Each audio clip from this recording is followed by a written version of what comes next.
টি গোবিন্দ অফিসিয়ালে আমার সমস্ত দর্শক বন্ধুদের জানাই আন্তরিক শুভেচ্ছা অভিনন্দন।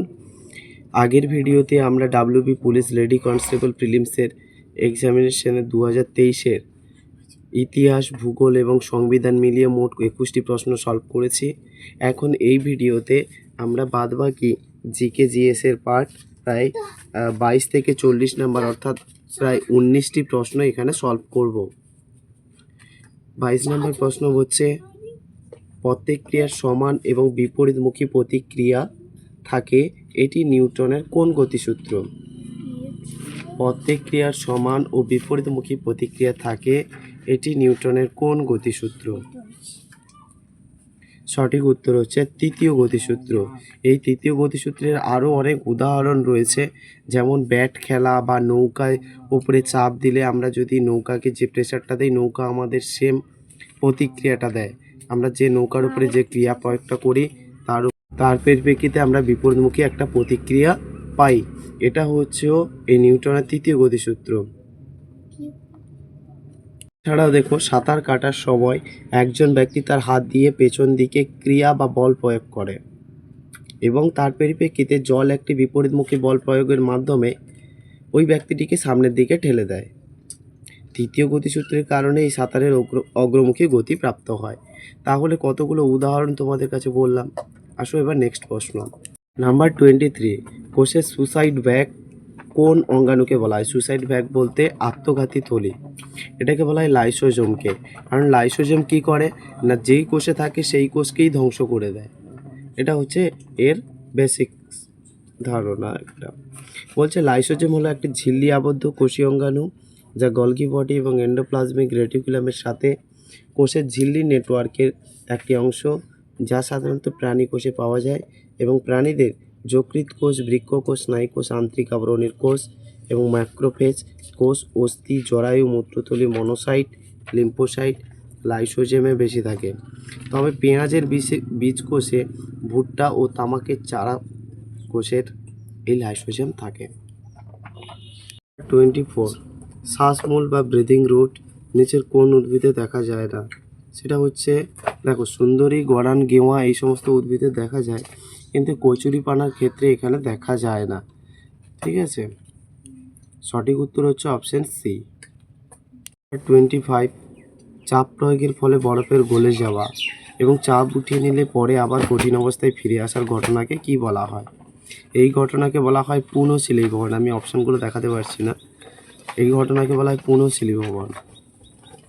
নাম্বার 26, বিমানের কাঠামো নির্মাণে নিচের কোন ধাতুটি ব্যবহার সর্বাধিক? সঠিক উত্তর হচ্ছে অ্যালুমিনিয়াম। অ্যালুমিনিয়াম একটি মৌলিক পদার্থ যার প্রতীক হচ্ছে Al এবং পারমাণবিক সংখ্যা হচ্ছে 13, ভর হচ্ছে 26.98, যোজ্যতা 3। এটি বোরন গ্রুপের সদস্য।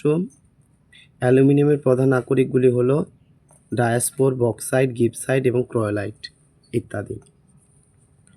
এই যে যোজ্যতা বার করানোরও একটা হিমস রয়েছে। বলছে এখানে খেয়াল করে, পারমাণবিক সংখ্যা 13 আমরা ক্লাস 8-9-এ করতাম না যোজ্যতা বার করানোর নিয়ম। এইরকম করে 2 প্রথম ঘরে কে কক্ষে ছিল, তারপরে এল, তারপরে এম, তারপরে এন, এইরকম করে লেখা হতো। 2, 8 কটা হলো? 10। লাস্টের কক্ষে যেইটা থাকে সেইটা হয় যোজ্যতা। এটা আমরা করি না। তবে হাইড্রোজেনের যোজ্যতা 1ও হতে পারে, মানে এ আবার অ্যাকচুয়ালি 1, আবার কিছু কিছু যোজ্যতা দেখবে ডবল যোজ্যতাও প্রদর্শন করে। ঠিক আছে, মানে দ্বি যোজ্যতা তাকে আমরা বলি। নাম্বার 27, নিচের কোনটি পটাশিয়াম নাইট্রেটের রাসায়নিক সংকেত? পটাশিয়াম নাইট্রেটের রাসায়নিক সংকেত হচ্ছে KNO3।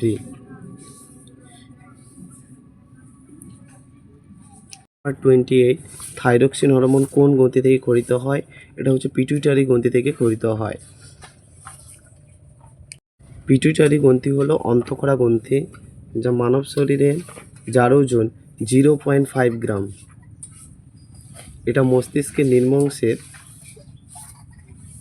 হাইপোথ্যালামাস এর নিম্নাংশ থেকে উৎপত্তি লাভ করে। পিটুইটারি গ্রন্থির ব্যাপক কার্যকলাপের জন্য একে অন্তঃকরা সুইচবোর্ড বা এন্ডোক্রাইনোলজিক্যাল সুইচবোর্ড বলা হয় এবং প্রভু গ্রন্থি নামেও পরিচিত বা মাস্টার গ্ল্যান্ড, কারণ এই গ্রন্থির ক্ষরণ অন্যান্য গ্রন্থির ক্ষরণ নিয়ন্ত্রণ করে। 29, নিচের কোনটি ভূনিম্নস্থ কাণ্ডের উদাহরণ নয়? সঠিক উত্তর হচ্ছে ফুলকপি। ফুলকপির বৈজ্ঞানিক নাম ব্রাসিকা অলিরাশিয়া, যার মধ্যে বাঁধাকপি, ব্রকলি ইত্যাদিও পড়ে। অবশ্যই এরা ভিন্ন চাষ গোত্রভুক্ত। নম্বর 30, কোন ভিটামিনের বিজ্ঞানসম্মত নাম ক্যালসিফেরল? সঠিক উত্তর হচ্ছে ভিটামিন ডি। ভিটামিন ডির অভাবে বাচ্চাদের রিকেট এবং বড়দের অস্টিওম্যালেশিয়া রোগ হয়। ভিটামিন এর রাসায়নিক নাম হলো রেটিনল। ভিটামিন সি এর রাসায়নিক নাম অ্যাসকর্বিক অ্যাসিড। ভিটামিন কে এর রাসায়নিক নাম ফাইলোকুইনন। 31, হাইড্রোজেন গ্যাসের সাপেক্ষে নিচের কোনটি সত্য নয়? সঠিক উত্তর হচ্ছে এটি হলুদ বর্ণের, এটা সত্য নয়। হাইড্রোজেন পর্যায় সারণীতে প্রথম মৌল, এর পারমাণবিক সংখ্যা 1।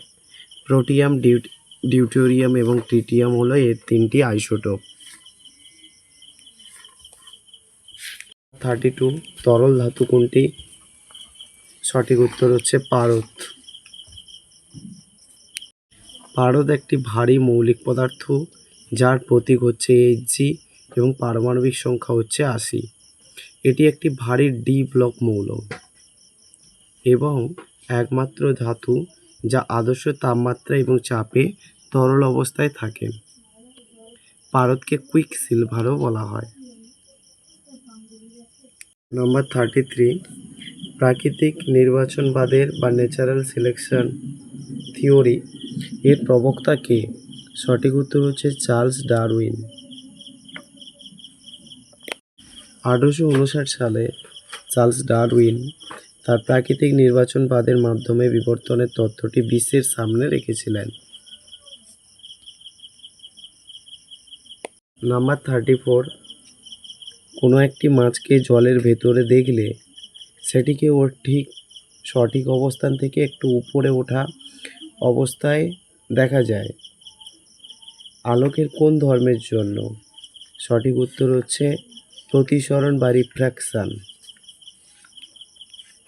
আলোক রশ্মি এক স্বচ্ছ মাধ্যম থেকে অন্য স্বচ্ছ মাধ্যমে যাওয়ার সময় মাধ্যমদ্বয়ের বিভেদ তলে তির্যকভাবে আপতিত আলোক রশ্মির দিক পরিবর্তিত হয়। আলোক রশ্মির দিক পরিবর্তনের এই ঘটনাকে আলোর প্রতিসরণ বা রিফ্র্যাকশন অফ লাইট বলা হয়। সাধারণ জ্ঞান থেকে কিছু প্রশ্ন ছিল। নাম্বার 35, কোটা শহরটি ভারতের কোন রাজ্যে অবস্থিত? সঠিক উত্তর হচ্ছে রাজস্থান। আয়তনের বিচারে ভারতের বৃহত্তম রাজ্য হচ্ছে রাজস্থান এবং রাজস্থানের বৃহত্তম শহর ও রাজধানী হলো জয়পুর, যাকে পিঙ্ক সিটিও বলা হয় বা গোলাপি শহর। নাম্বার 36, আন্দিজ পর্বতমালা কোন মহাদেশে অবস্থিত?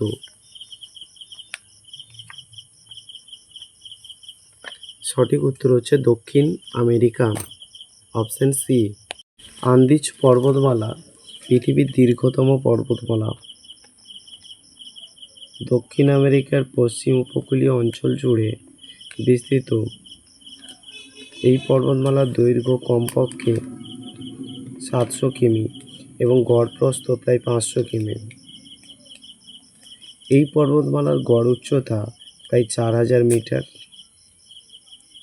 আন্দিজ পর্বতমালার সর্বোচ্চ শৃঙ্গ হলো আকুয়াগুন্ডার, যার উচ্চতা 6960.8 মিটার। আন্দিজ পর্বতমালার উত্তর থেকে দক্ষিণে 7টি দেশ: Venezuela, Colombia, Ecuador, Peru, Bolivia, Chile এবং Argentina. Number 37, Vikram Sarabhai space research centre ভারতের কোন রাজ্যে অবস্থিত? সঠিক উত্তর হচ্ছে কেরালাতে। দেখো, ভারতের মহাকাশ গবেষণা কেন্দ্রগুলি, যেমন ভারতীয় মহাকাশ গবেষণা কেন্দ্র বেঙ্গালুরুতে অবস্থিত। ভারতীয় বৈজ্ঞানিক উপগ্রহ প্রকল্প সেটাও বেঙ্গালুরুতে অবস্থিত। থুম্বা নিরক্ষীয় রকেট নিক্ষেপণ কর্মকেন্দ্র, এটা থুম্বা অর্থাৎ কেরালায় অবস্থিত। মহাকাশ আয়োগ, এটা বেঙ্গালুরুতে অবস্থিত। মহাকাশ প্রয়োগ কেন্দ্র, এটা আহমেদাবাদে অবস্থিত। নাম্বার 38, কেদারনাথ তীর্থস্থানটি কোন রাজ্যে অবস্থিত? সঠিক উত্তর হচ্ছে উত্তরাখণ্ড। এই প্রশ্নটার সাথে আমরা প্রায় সবাই পরিচিত, উত্তরাখণ্ডের Kedarnath. Option D is right answer. Kedarnath মন্দির একটি জ্যোতির্লিঙ্গ, ভারতের উত্তরাখণ্ড রাজ্যের গাড়োয়াল হিমালয়ের পর্বতশ্রেণীতে অবস্থিত। কেদারনাথ শহরে মন্দাকিনী নদীর তীরে স্থাপিত একটি শিব মন্দির। 39, সাম্প্রতিক বিশ্বকাপ জয়ী আর্জেন্টিনা দলের গোলরক্ষকের নাম কি? সঠিক উত্তর হচ্ছে option B, Emiliano Martinez. Argentina football দল 3বার বিশ্বকাপ জয়লাভ করে, 1978, 1986 এবং 2022 সাল। দিয়েগো মারাদোনা ও লিওনেল মেসি আর্জেন্টিনার বিখ্যাত ফুটবল খেলোয়াড়। নাম্বার 14, সম্প্রতি কুনো ন্যাশনাল পার্কে যে চিতাবাঘগুলি ছাড়া হয়েছে সেগুলি কোন দেশ থেকে আনা হয়েছে? সঠিক উত্তর হচ্ছে নামিবিয়া, এই দেশ থেকে আনা হয়েছে। নামিবিয়া দক্ষিণ পশ্চিম আফ্রিকার একটি রাষ্ট্র, রাজধানী ও বৃহত্তম নগরী। উইন্ডহোক সরকারি ভাষা, ইংরেজি মুদ্রা নামিবিয়ান ডলার।